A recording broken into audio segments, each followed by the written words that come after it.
Qu'est-ce qu'une œuvre d'art? La question a l'air simple comme ça, mais en réalité, elle est immense. Est-ce que c'est juste une question de beauté, de technique parfaite, ou est-ce que l'art a un rôle bien plus profond, bien plus essentiel dans notre vie? Pour essayer d'y voir plus clair, on va suivre un parcours en 4 temps. D'abord, on va poser une distinction de base. Ensuite, on explorera 2 idées vraiment puissantes. Celle d'Henri Bergson, qui pense que l'art nous révèle le monde, puis celle d'Hannah Arendt, pour qui l'art est carrément ce qui bâtit notre monde. Et enfin, on verra comment tout ça s'emboîte. Ok, gardons bien cette question en tête, parce que pour y répondre, il faut commencer par casser une idée reçue, une idée très tenace, celle qui dit que l'art, au fond, ce n'est qu'une histoire de savoir-faire. Tout part en fait d'une confusion assez ancienne. Pendant des siècles, les mots art et technique voulaient dire plus ou moins la même chose. L'artiste était d'abord un super artisan. Mais c'est justement en creusant ce qui les sépare qu'on va commencer à comprendre le vrai rôle de l'art. Voilà la distinction classique qu'on fait souvent. D'un côté, on a l'artisan. Il fabrique des objets utiles. Une chaise, c'est pour s'asseoir. Un vase, pour mettre des fleurs. C'est la fonction qui prime. Et de l'autre, on aurait l'artiste. Lui, son truc, ce serait le beau, l'originalité, l'expression d'une vision personnelle. Bref, tout ce qui ne sert à rien de pratique. C'est là que ça devient vraiment intéressant. Si on dit que l'art ne sert qu'à faire du beau, comment on explique toutes les œuvres qui nous dérangent, qui nous choquent, qui sont même volontairement laides? L'art n'aurait-il pas une autre mission, une mission bien plus fondamentale? Et c'est précisément ce qui nous amène au philosophe Henri Bergson. Pour lui, la fonction de l'art, ce n'est pas du tout de créer de la beauté. C'est de transformer radicalement notre regard sur la réalité. C'est un paradoxe assez fascinant quand on y pense. Pour Bergson, l'artiste ne crée rien de nouveau. Il ne fait que montrer ce qui est déjà là, juste sous nos yeux, mais que l'on ne voit pas. L'artiste n'est pas un inventeur, c'est un révélateur. C'est quelqu'un qui sait voir et qui nous prête son regard. Bergson, pour ça, il utilise une métaphore magnifique, celle du révélateur photographique. Pensez à une vieille photo argentique. L'image est déjà sur la pellicule, mais elle est latente, invisible. Il faut la tremper dans un bain de produits chimiques pour qu'elle apparaisse. Eh bien, l'artiste fait exactement ça avec le réel. Il le plonge dans son art pour nous révéler ce qui s'y cachait. Donc contrairement à ce qu'on imagine souvent, l'artiste ne nous emmène pas dans un monde imaginaire. Au contraire, il nous ancre encore plus profondément dans notre réalité. Il attrape une sensation, une émotion, une vision qu'on a peut-être tous eue fugitivement, et il la fixe, pour qu'on puisse enfin la regarder en face. D'accord, mais alors, si toute cette richesse est déjà là, partout autour de nous, pourquoi on ne la voit pas? Pourquoi on a besoin des artistes pour nous ouvrir les yeux? La réponse de Bergson est à la fois simple et puissante.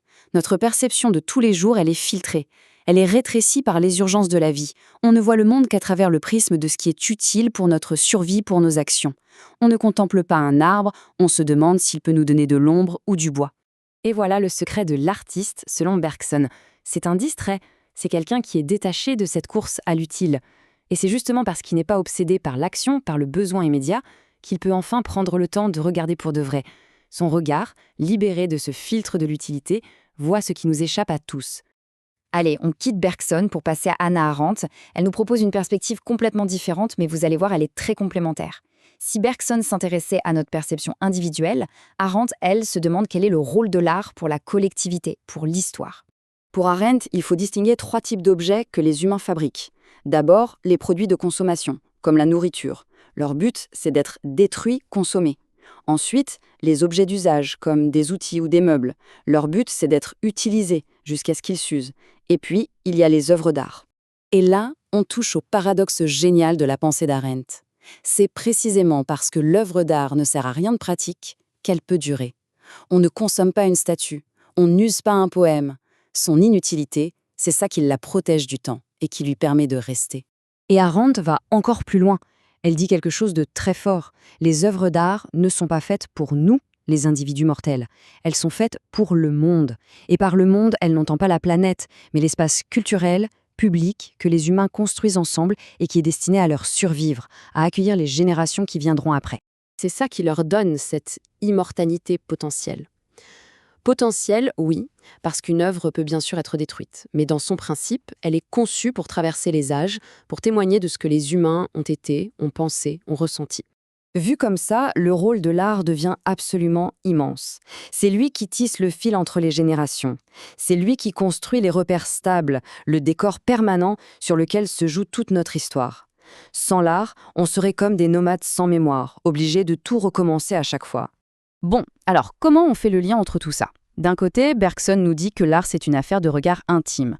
De l'autre, Arendt nous explique que c'est une construction collective. Qui a raison? En fait, les deux ont raison. Il ne faut surtout pas les opposer. On pourrait dire que l'art a une double mission.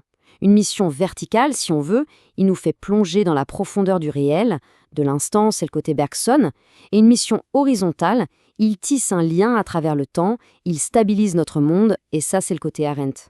Une œuvre d'art n'est donc jamais un simple objet inerte. C'est une interaction vivante. C'est un dialogue permanent entre la vision unique d'un artiste, la culture dans laquelle il a vécu, et le regard de chaque personne qui, parfois des siècles plus tard, vient à sa rencontre et lui donne un nouveau sens. Au fond, l'essentiel est peut-être là. Les œuvres d'art, c'est notre héritage le plus précieux. C'est bien plus qu'un simple passe-temps ou une décoration. C'est le cadre même de notre humanité. C'est la mémoire collective que l'on se transmet les uns aux autres.